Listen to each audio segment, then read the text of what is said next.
Saludos a todos nuestros oyentes. Mi nombre es Mónica Hincapié. Y mi nombre es Carlos Castillo. Y juntos les damos la bienvenida a su programa Entre alpargatas y hojotas.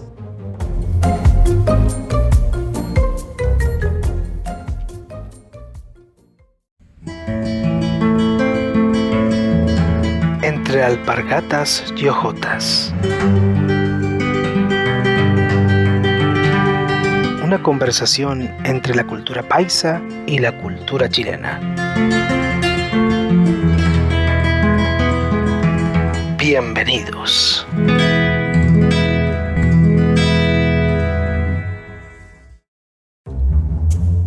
Nos da una alegría comenzar este podcast que pretende dar a conocer, conservar y entrelazar dos culturas como son la paisa antioqueña y la guasa chilena.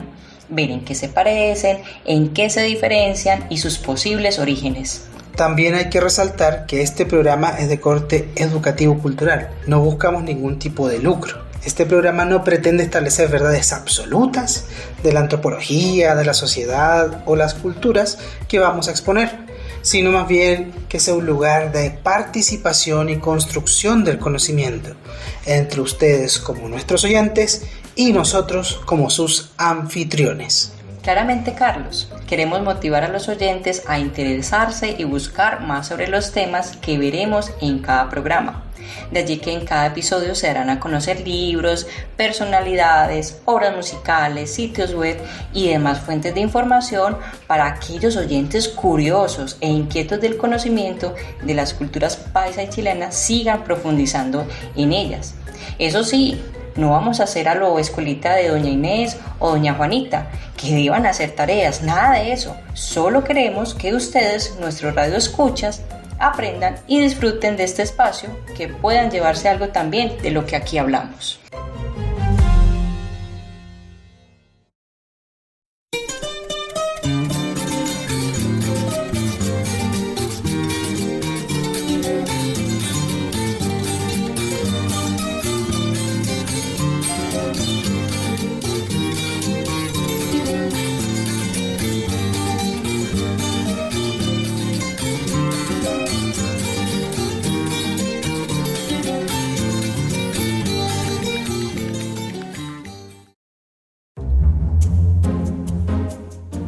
Pero bueno, Mónica, entremos en materia, o como diríamos en Chile, y yo creo que aquí también en Antioquia, vamos al grano, como dijo la gallina.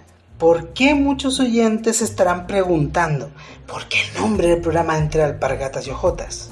La razón principal de este nombre tiene que ver con las prendas de vestir que hacen parte del calzado tradicional o característico, ¿cierto?, de ambas culturas.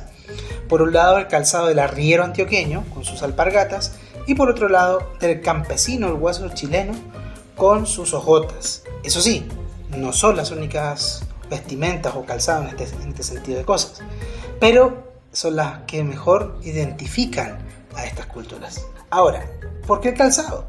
Porque así como estos personajes, nuestros antepasados, han transitado los caminos de herradura, ¿cierto?, los empedrados y un montón de trochas y bueno, todo lo que tiene que ver con el andar, ¿cierto? Así vamos a ir transitando por muchos aspectos de cada cultura en cada uno de los episodios de este programa. Así es, Carlos, y tocas un tema que en particular para mí es de gran interés. Es sobre todo como ese tema de la conservación y preservación del patrimonio cultural, porque pues, uno comienza a ver a su alrededor, se inquieta sobre cómo eran las cosas en el pasado, cómo eran las costumbres, la arquitectura, esas otras formas de comunicación, o sea, todo ello y todos los aspectos de esa sociedad como la sociedad se va diferenciando y uno dice, ¿cómo sería? ¿Cómo reconocer eso? Si hoy se conserva o no. Y pues a mí me gustaría mencionar que hay dos clases de patrimonio cultural, uno el material y el otro el inmaterial. Pues recordar para aquellos oyentes que de pronto no se han acercado a este concepto, pues mencionar que el patrimonio cultural material es todo lo que se puede tocar, ver, palpar, ¿cierto? Que incluye monumentos, edificios, esculturas, pinturas, documentos, ¿sí? Como tal.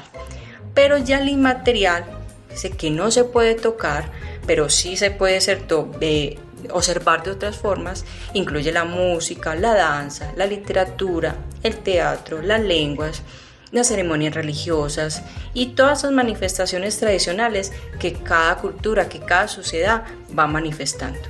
Y la verdad, este programa, aunque sea por ondas sonoras, pretende cobijar ambos patrimonios, pues esos diferentes sonidos, melodías, palabras nos van a permitir describir y hacer volar la imaginación al construir los entornos y las situaciones de las culturas que vamos a entrelazar.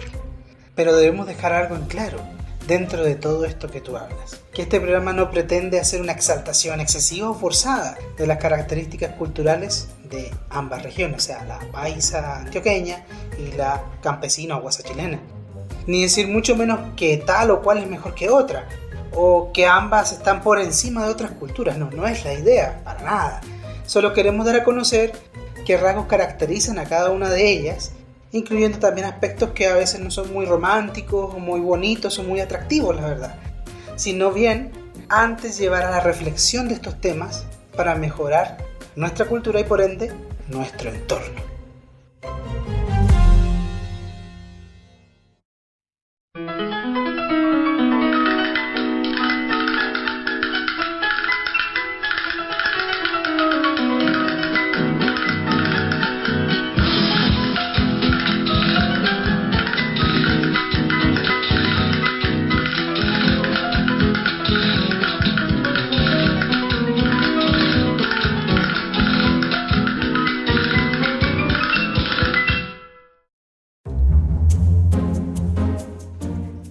Como ya conocemos el objetivo del programa, comencemos con la primera carreta, por decirlo así, ¿cierto? La cháchara, como se dice en Chile. Realmente, ¿qué se entiende por cultura? Bueno, tomaré como referencia el texto de McGraw-Hill, Antropología Cultural. Nos da a conocer el concepto definido por el antropólogo británico Edward Taylor sobre la cultura, y que nos dice: la cultura es esa totalidad compleja que incluye el conocimiento, las creencias, el arte, la moral, las leyes, las costumbres y cualesquiera otras capacidades y hábitos adquiridos por el hombre como miembro de la sociedad.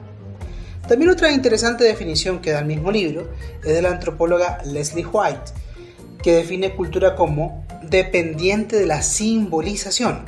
La cultura consiste en herramientas, implementos, utensilios, vestimentas, ornamentos, costumbres, instituciones, creencias, rituales, juegos, obras de arte, idiomas, etc.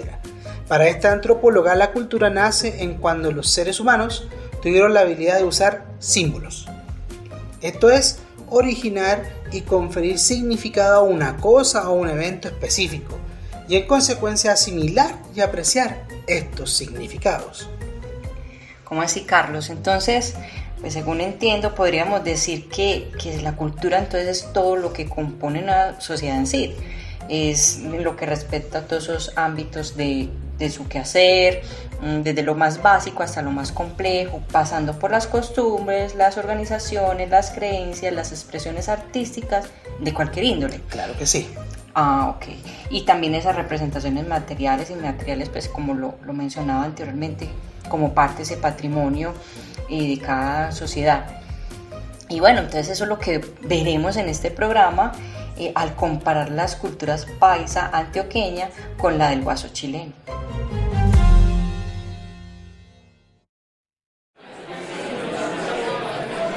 Ave María, palabras van. Y palabras vienen, pues.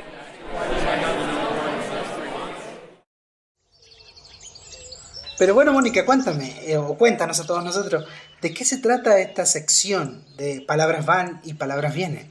Bueno, pretendemos que en este espacio demos a conocer esas definiciones que encontramos en diferentes diccionarios u otros recursos de información y que nos puedan ampliar como el tema. No lo vamos a tener en todos los episodios, obviamente, sino que es para que vamos dando a conocer estas partes de los episodios. Pues hoy traigo en especial varias definiciones de alpargata. Y pues la primera de ellas es del diccionario de la Real Academia Española Y nos dice que la alpargata es un calzado de lona con suela de esparto o cáñamo que se asegura por simple ajuste o con cintas, y que algunos sinónimos es esparteña, alpargate, zapatilla, sandalia, abarca, chanclo y ojota. En este último yo dije, casi estoy como los diccionarios que dice alpargata ver ojota, y voy a ojota y dice ver alpargata, entonces quedó en la misma. Así se ve. Bueno, luego pues, estuvimos buscando también y encontramos en etimologíasdechile.net, oiga, yo buscando cosas de Antioquia y me sale que Chile, nada que ver, pero bueno, ahí lo vamos a dar, ¿sí? La palabra alpargata viene del árabe albargat. A Latinoamérica llegó desde España, es un calzado económico y que fue muy popular. La suela de yute o cáñamo y la capellada de lona u otro material rústico. La usaban principalmente la gente de campo o las clases pobres de la ciudad. Es cómoda para trabajar en superficies irregulares como tierra removida. ¿Qué más dice etimologíasdechile.net? Dice que la alpargata tiene desde luego una forma árabe, pues como en el artículo al, pero algunos dicen que es una palabra usada entre el árabe andalusí y el árabe marroquí. Bueno, ellos dan una definición mucho más amplia, lo vamos a dejar en la caja de descripción también para que lo puedan consultar, igual es muy fácil, etimologíasdechile.net, y ahí nos dicen más adelante también que todo es origen prerromano, ¿cierto? Y que hay una serie de cambios de esa palabra que al final termina también dando otra que es albarca. Más adelante vamos a mencionar eso, y como en un libro que es muy propio de acá, de la cultura paisa, y que daría pues como ese surgimiento de esa palabra.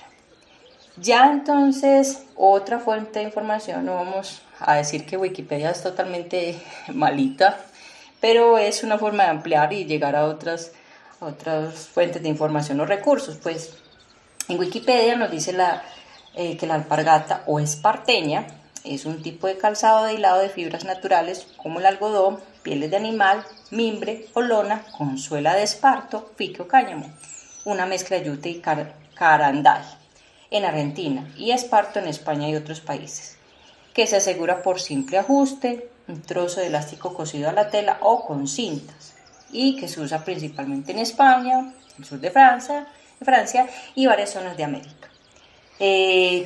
Ya pues bajando esta palabra los diccionarios que encontramos de nuestra región, pues del diccionario de antioqueñismos encontramos que es muy conocido que en todas las regiones de América pues se utiliza la alpargata, pero es típico del paisa y se caracteriza por tener la suela gruesa de cabuya fina, cubierta con lona y capellada, bordada con fajas de colores vistosos.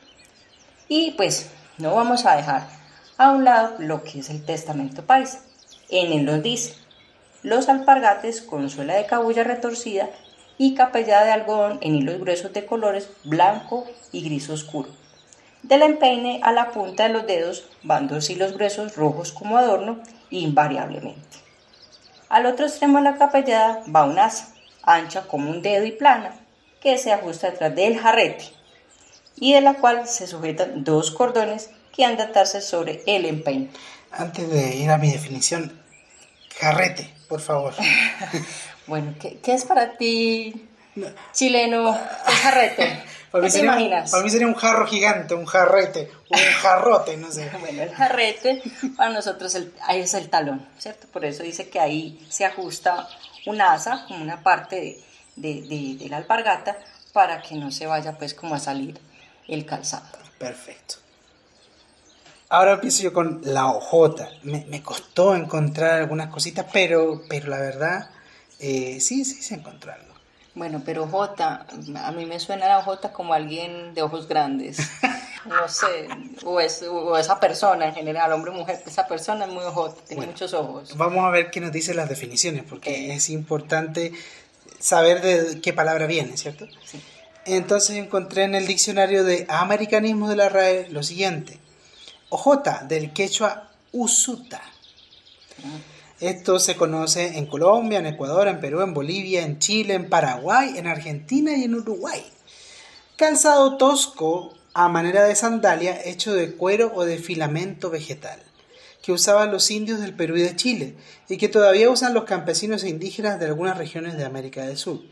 También se le llama osota, yanque, ushuta o usuta. Me suena a osos grandes y a uchua, pero bueno. Pero es por el dialecto quechua, Sí, más que ok. todo. Ya en Perú, Bolivia y Chile son las sandalias rústicas hechas habitualmente de los neumáticos, o las llantas, las llaman acá, usados. En el libro de Voces indígenas del lenguaje chileno, del autor Walterio Meyer Rusca, nos dice lo siguiente: la hojota es el calzado de cuero crudo que consiste en una plantilla atada al pie con correas, que viene del quechua uchufa, mira que es lo mismo, Sí. o chota, que significa lo mismo. Y el último que encontré fue del Diccionario de la Habla Chilena, de la Academia Chilena de la Lengua, que nos expresa lo siguiente: la hojota se conoce en Chile, en Argentina, Bolivia y Perú. Es un calzado rústico compuesto de una suela sin curtir o de desechos de neumáticos, nuevamente casi parecido al segundo que vimos, y amarras atravesadas sobre el empeine y el talón. La usan los campesinos y los peones, también las mujeres.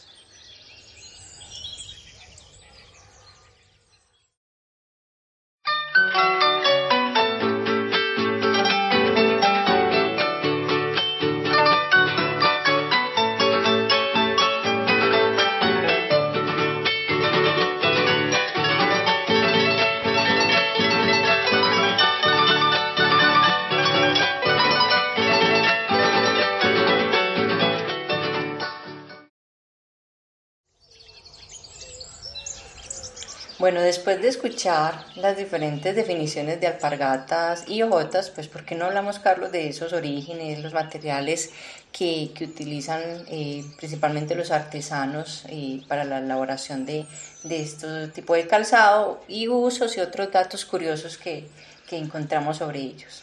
Dale, Mónica, empieza por las alpargatas entonces. Bueno, dale, gracias. Pues encontré varias, digamos, cositas sobre el origen.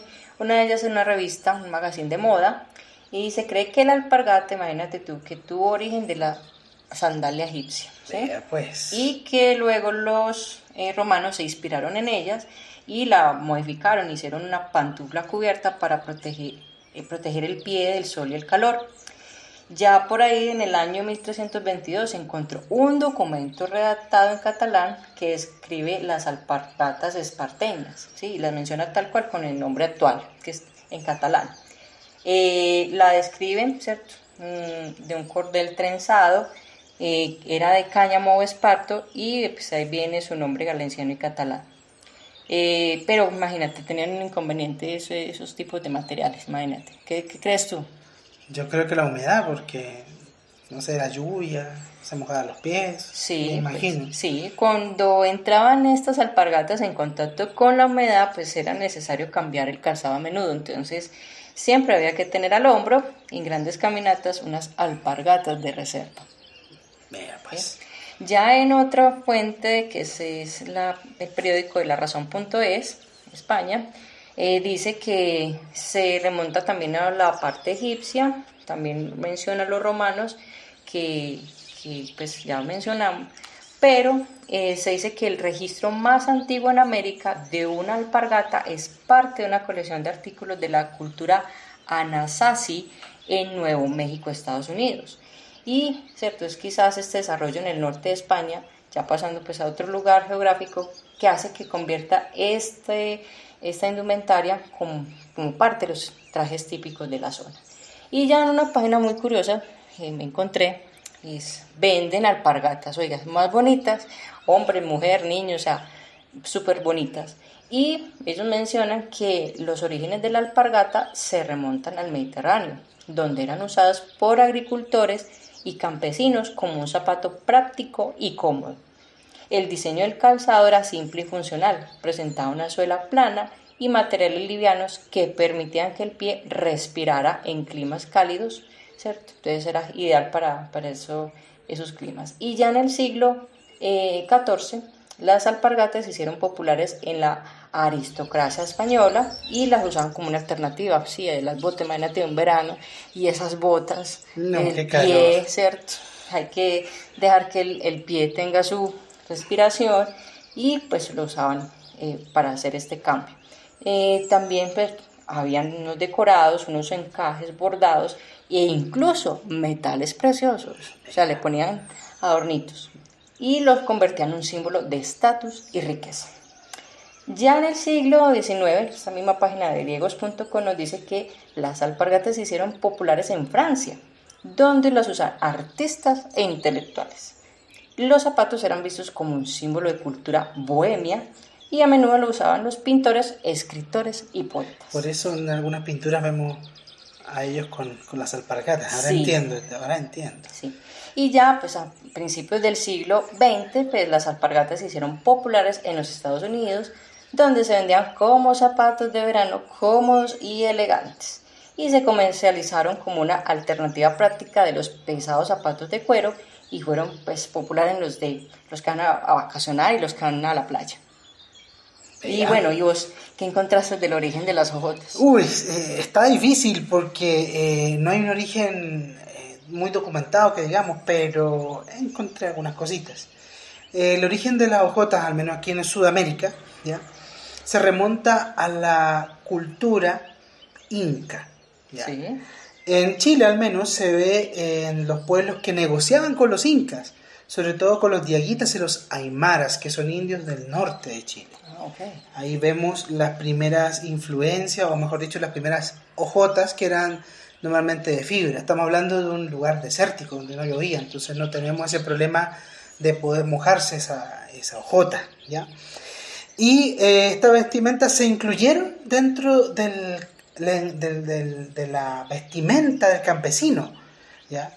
Obviamente no del hacendado o del español en un comienzo, o del criollo, ¿cierto?, que venía de descendencia española, sino del campesino raso, por decirlo así, del trabajador, del peón, ¿cierto?, que le llamaban el gañán.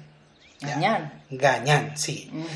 Gañán viene de un lenguaje andaluz que tiene que ver, como le decían despectivamente a los campesinos, ¿ya? Okay. De ahí viene esa palabra.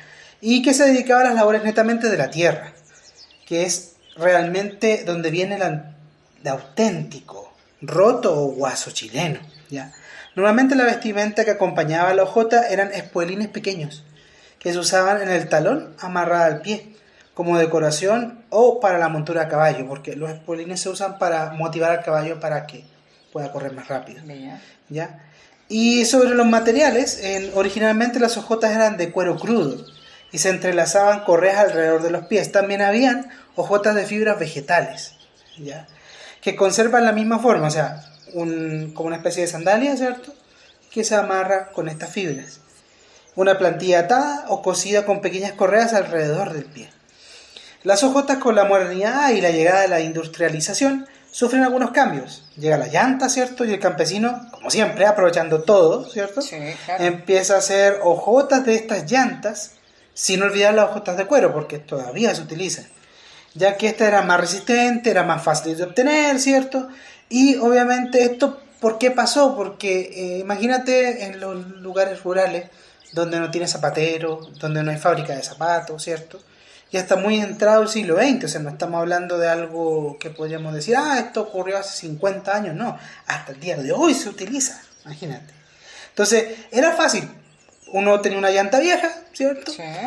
Pescaba esta llantica, la rompía, hacía el armado, ¿cierto?, con un cuchillo filoso, ¿cierto?, un poquito de fuego, tachuelas, clavitos, y uno hacía su hojota. Qué práctico. Súper práctico, ¿cierto?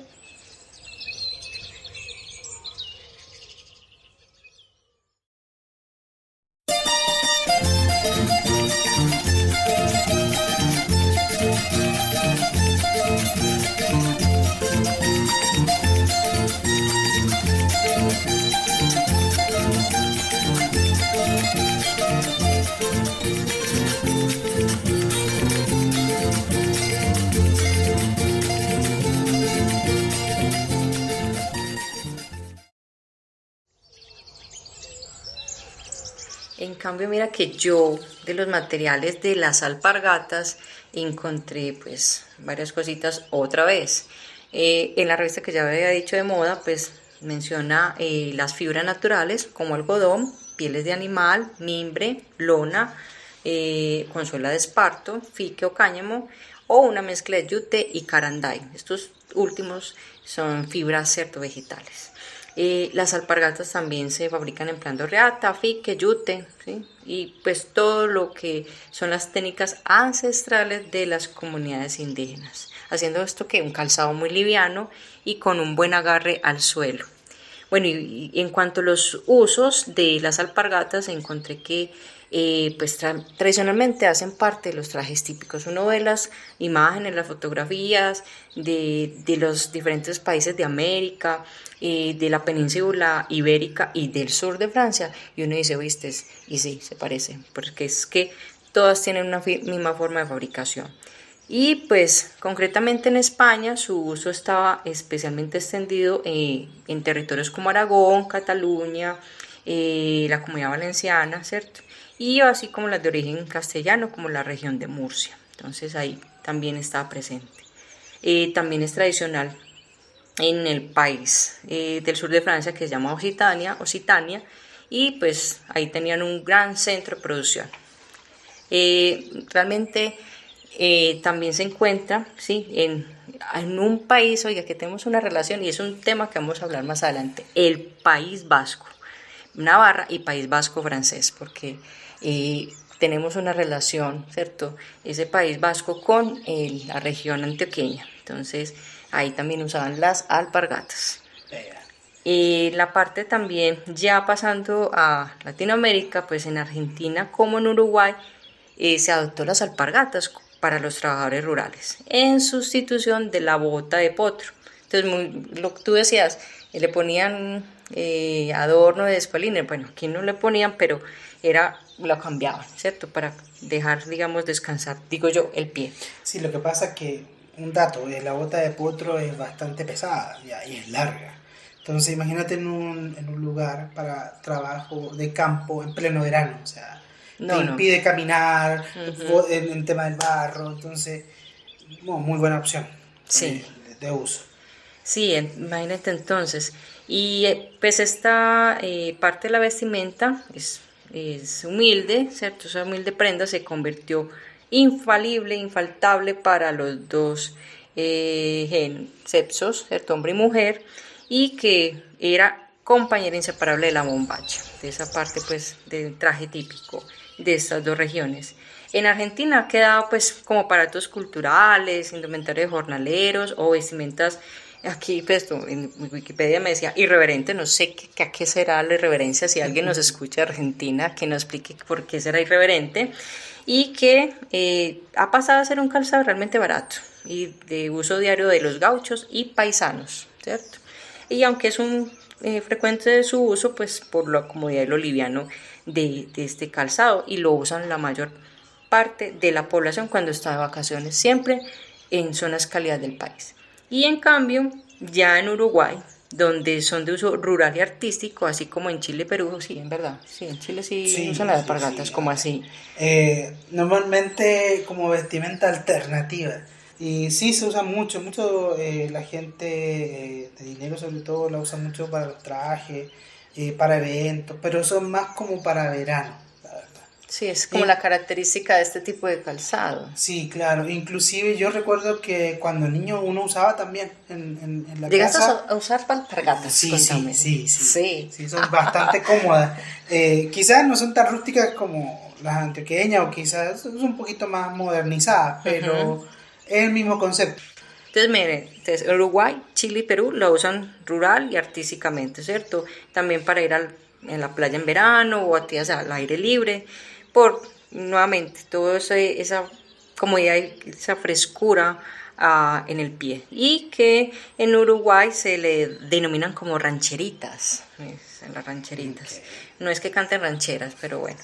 En Colombia ya es parte de la indumentaria de la mayoría de trajes típicos, ¿sí? No solamente nuestra región antioqueña o nuestra cultura paisa, sino también de otras regiones. Vemos los que bailan, por ejemplo, el joropo en los llanos orientales, vemos también en la región de Cundinamarca, Boyacá, también tienen las alpargatas y cambian de pronto algunos nombres, les llaman cotizas o cocuizas, pero tienen unas similitudes en su elaboración.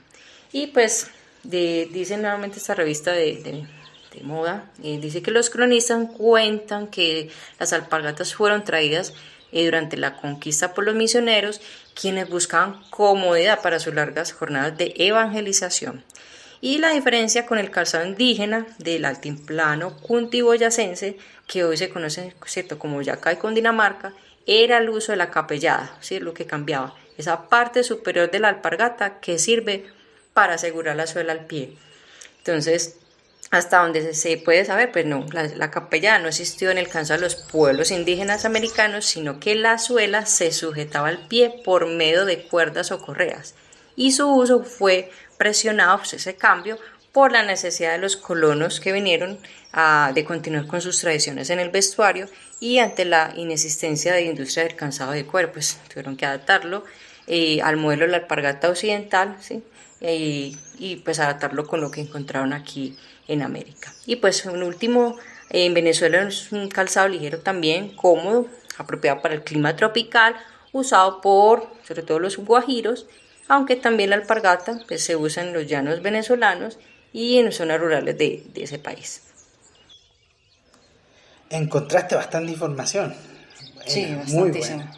Bueno, en cambio las hojotas, lo mismo, me pasó, bueno, en general, poca información, pero al menos hay. Normalmente, ¿cómo se usa? ¿Ya? Se usa para trabajo, o sea, esto es netamente para trabajo y también a veces se utiliza para andar cómodo, sobre todo en las zonas rurales. Se utiliza con calcetas largas y gruesas, ¿cierto? En los pies en las épocas de otoño e invierno. ¿Ya? Okay. Y en el verano y primavera los campesinos la utilizan sin nada, o sea, descalzos. O sea, piecito pelado y se ponen las hojotas. Y en los pueblos de origen campesino de la zona central y sur de Chile los utilizan para andar en la casa, ¿cierto? Con comodidad durante los días. O sea, sí, es netamente un calzado campesino. O sea, que se podría decir que son como las chanclas de acá. Sí, se podría decir que es como una chancla de... Que uno está en la casa con la chancla. Sí, la utilizan mucho. O sea, uno ve muchas veces a los campesinos en el verano andando con su hojota, tranquilo. Porque la hojota tiene esa particularidad de ser cómoda, pero también te sirve para el trabajo, como es muy duradera. Sí. Y si necesitas meterte al campo o a cosechar, ¿cierto? O hasta sembrar inclusive en el verano o en la primavera, te sirve muchísimo. ¿Ya? La hojota en la actualidad ha disminuido sí su uso demasiado, ya que se han reemplazado por todos estos calzados modernos, ¿ya? Y la sociedad chilena tiene, no sé qué ha pasado en los últimos años, pero como que tiene un desprecio por la hojota. Qué triste. Lo ven como un calzado así como de baja categoría, ¿cierto? Inclusive hay un dicho que dice, mira las hojotas o las chalailas, porque es una forma también de decirle a las hojotas en Chile, que usa como decir, mira el tipo de calzado que está usando. Pero aún habemos personas que nos gustan esas tradiciones, ¿cierto? Sí. Sobre todo las personas del campo, sobre todo los trabajadores de la tierra, que realmente podrían llamarse, que son los dignos de llevar ese nombre de guasos chilenos. Y bueno, hay otras vestimentas también que utilizan los guasos, o sea, no solamente las hojotas, también tenemos las botas con polainas, ¿cierto? Las botas de corte alto o bajo, sí, las botas de montar, ¿cierto? Pero eso lo vamos a ver en otros programas, ¿ya? Okay. Y como curiosidad, ya, me encontré unos videos muy interesantes, que ahí lo vamos a dejar en la caja de descripción, de dos fabricantes de hojotas en el sur de Chile. Uno que se llama el señor Aladino Larena, parece que hace magia con sí, con estos cauchos, con estos neumáticos, sí, de San Vicente de Tahuatahua, que es una ciudad, y en el programa de oficios patrimoniales en YouTube. Muy interesante que ese programa habla de varias cositas de los oficios patrimoniales. Y otro de Red Maule, donde hace una pequeña referencia a las hojotas y entrevistan al señor Luis Román Contreras, que es un artesano fabricante de hojotas. Y como lo dije, ahí pueden ver ustedes en la descripción estos videos. O los van buscando también con esto que mencionas, con los títulos. Bueno, y yo también encontré otras cositas de otros tipos de calzado. Obviamente lo encontré que en el Testamento del País. Vea. Mira, encontré quimbas. A ver, Las quimbas se hacen de cuero más rústico y fuerte, suela tosca de cuero y capellada de cuero duro, a veces con adornos como de hojas, que sirven de respiradero al pie. Como cosa nueva se nota que se vienen haciendo quimbas con suela de llantas que son inacabables. Yo leí esto y dije, uy, esto se parece a las hojotas. Totalmente. Sí. O sea, serían las hojotas colombianas. Sí, o sea que las quimbas son como las hojotas chilenas. Dice los panecitos, no sé por qué dice ahí panecitos, pues si alguien nos puede ayudar en ello. Dice, los panecitos de las llantas se portan muy bien en los caminos lisos y llenos de lodo. Y estas quimbas no tienen capellada y se sujetan con cuerdas al tobillo. Y las albarcas, que ya habíamos visto que por allá viene, de esas palabras árabes o arabescas, dice que son de suela de cuero rojizo, capellada formada por varias correas entrelazadas en 1000 variadas y caprichosas formas. Y ya que hay otras, o sea, ya no son albarcas sino cotizas, y las cotizas son de suela de cuero y capellada de tela.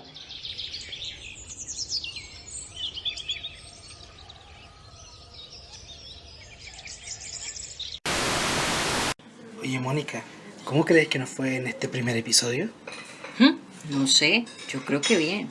Hay que esperar a ver los comentarios de los oyentes. Yo creo que sí.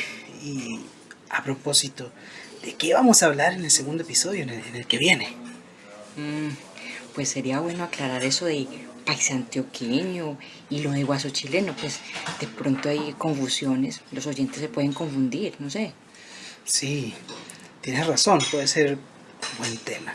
Además, podemos sentar las bases para que en los próximos episodios que vienen puedan comprender mejor los temas que vamos a tratar. Sí, dale. Listo. Miremos entonces qué encontramos sobre el tema y pues ahí vamos hablando. ¿Listo? Vale. Nos vemos entonces. Listo, chao. Chao. Hablamos. Chao.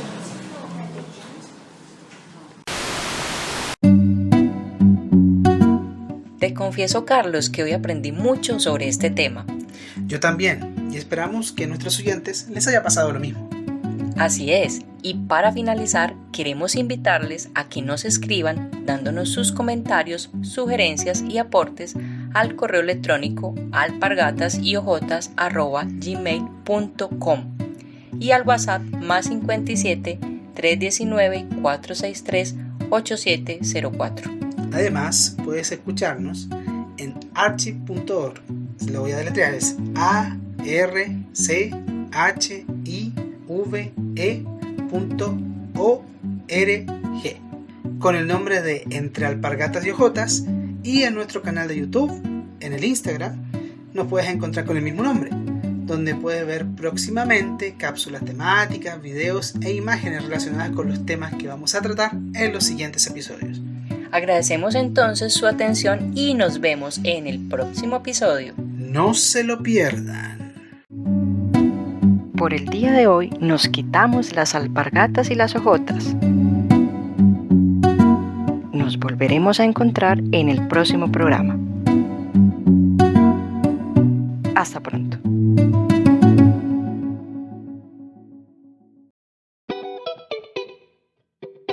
Créditos. Este episodio ha utilizado sonidos ambientales libres de regalías de pipsabay.com.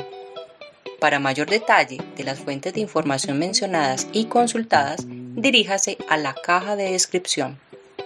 Pausas sonoras de música tradicional chilena extraídas de la obra La Cueca, Danza de la Vida y de la Muerte de Margot Loyola Palacios y Osvaldo Cádiz Valenzuela. Música antioqueña La Cachada y Contradanza. Usted es libre de compartir este material bajo los siguientes términos. 1. Dar crédito a los autores y citar siempre los enlaces oficiales. 2. No hacer uso de este material con propósitos comerciales. Y 3. No realizar obras derivadas o si realiza creaciones a partir de este material, no podrá compartirlas.